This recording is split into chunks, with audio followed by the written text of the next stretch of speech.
the heat of a sweltering afternoon in a Francis town. Botswana, the once peaceful home of Letsima and Nancy, now echoed with the sound of shouting and slamming doors. Their relationship, once rooted in love, had crumbled under the weight of years of misunderstandings, unspoken words, and betrayal. Letsima, a man whose pride and ambition were his driving forces, had poured his heart into the farm, believing that his hard work would be enough to keep his family together. He didn't realize, however, that his absence from home, his lack of attention, and his silence had slowly but surely driven a wedge between him and Nancy, his wife of 10 years. Nancy, a teacher at the local school, had once adored Letsima, his strength, his quiet wisdom. But as the years passed, she grew more and more lonely. Her heart began to ache with the weight of neglect, as Letsima buried himself in work. She tried to reach out, tried to spark a conversation, but he was always too tired, too busy, too distant.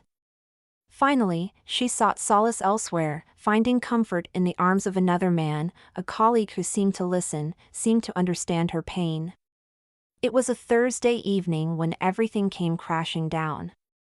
Letsima returned from the fields, weary from a long day's work, but when he walked through the door, the air in the house felt thick with tension. Nancy was sitting on the couch, her back rigid, her face pale, and her eyes cold as ice. "I saw the messages, Nancy," Letsima said, his voice shaky with anger and disbelief. His fists clenched at his sides, but his eyes were wide with shock. "I saw them. How could you do this to me?" Nancy looked up, her face pale, but there was no apology in her gaze. Instead, there was only a flicker of guilt before it was replaced by something colder, defensiveness. "You don't get to act like this is all my fault," she shot back, standing up, her voice rising. "You've been distant for years, Letsima. I've begged you to talk to me, begged you to see me, but you were always too busy with your damn farm." "Hairlung Nancy, don't you dare blame this on me," Letsima's voice cracked as he stepped forward, anger swelling in his chest. "You could have talked to me. You could have told me how you were feeling instead of sneaking around behind my back." Nancy's eyes burned with frustration. I tried, Letsima, but all you ever did was shut me out. You were so wrapped up in your work, so obsessed with proving you could provide, that you forgot about me. You forgot about us. You think I wanted to be absent." Letsima spat, his chest heaving with rage. "You think I wanted to ignore you? Ka Bootser. You know. I was trying to build a future for us, for you, for our children. But I guess none of that mattered to you. Build a future." Nancy scoffed, shaking her head in disbelief. "You can't build a future on silence, Letsima. You can't build a family on neglect. I needed you here, with me, and you weren't. And when you weren't there, I was left to fend for myself. Alone. You think he gave you what I couldn't?" Letsima's words were venomous, his face twisted with betrayal. "That man, the one you've been sleeping with, did he fix the holes in your heart? Did he make you feel seen? Because he's the one who tore our marriage apart, Nancy. He's the one who poisoned you against me." Nancy's face turned red with fury. She had always kept her affair hidden, buried deep in the secret corners of her heart. But now, in the heat of the argument, she could no longer keep the truth contained. "Yes, Letsima," she shouted. "Yes, he did make me feel seen. He listened to me, he understood me, something you stopped doing a long time ago. I needed more than just a provider. I needed a partner. A man who would talk to me. Who would care about me. And you," she pointed a trembling finger at him, "you just shut me out." Letsima recoiled as if struck by her words. His face contorted in anger, but there was a rawness there too, an emptiness that mirrored the hole in his chest. You think he made everything better? You think he was the solution to our problems. You've destroyed everything, Nancy. Everything we've built. You threw it all away for some fleeting comfort. You think I wanted this? Nancy's voice cracked, her emotions spilling over. I didn't want to hurt you, Letsima. I didn't want any of this. But you made me feel like I didn't exist. You made me feel invisible, like I was nothing but an afterthought.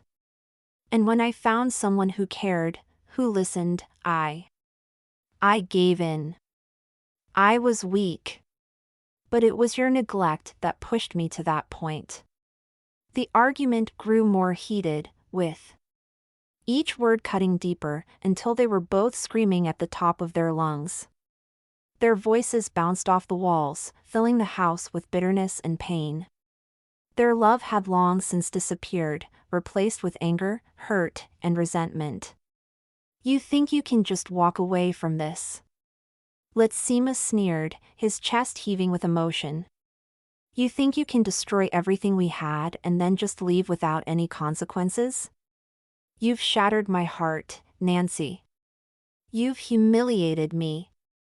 I didn't want this, Nancy sobbed, her voice faltering.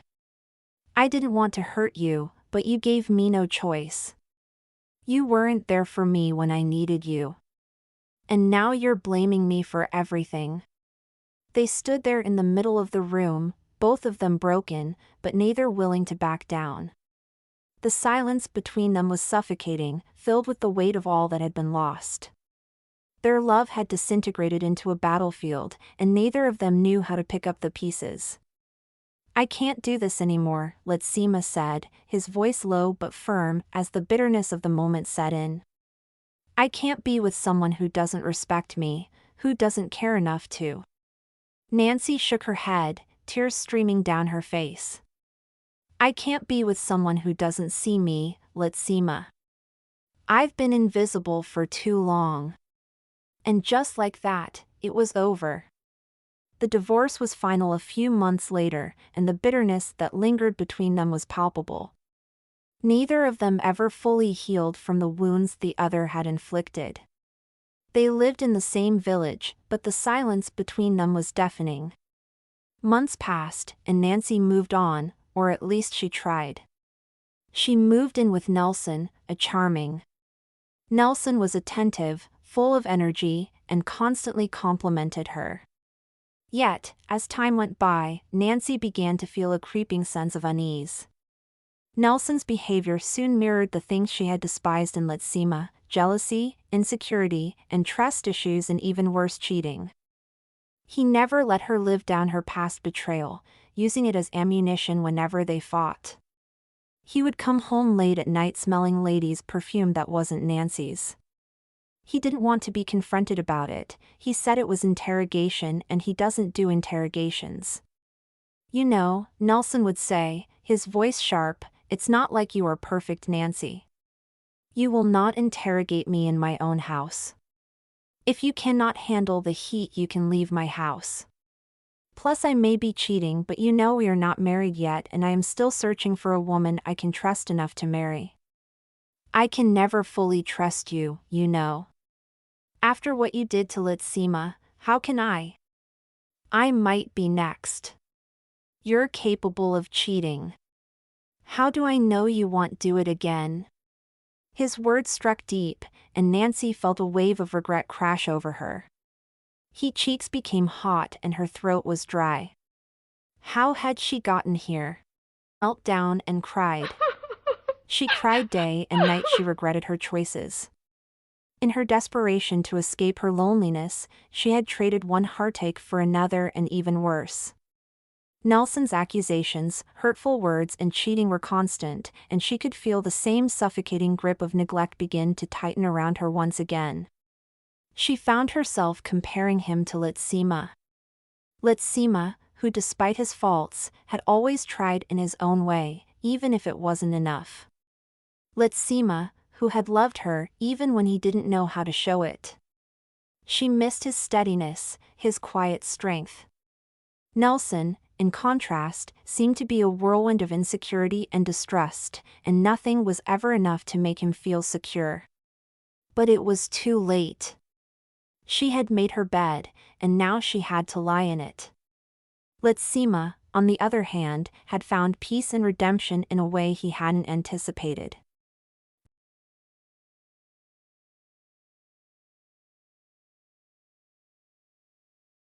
After the divorce, he turned to faith, seeking solace in the church, something he had always kept distant from before. There, he met Refilwe, a kind-hearted woman whose faith in God was unwavering. She was gentle, humble, and loving in a way Nancy had never been. They shared quiet moments together, discussing life, love, and faith. In Refilwe, Letsima found a woman who understood the importance of trust, of mutual respect. Their bond grew slowly but surely, and they were married in a small ceremony in the church.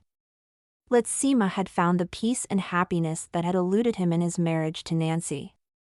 While Nancy's life continued to spiral into chaos, Letsima's had found stability and joy with a woman who truly loved and respected him. They lived happily, the storm of their past now a distant memory, replaced by the calm certainty of a love built on trust, faith, and understanding. In the end, the winds of change had swept through both their lives, and while Nancy struggled with the wreckage she had created, Letsima had found his peace, his happiness, and his second chance.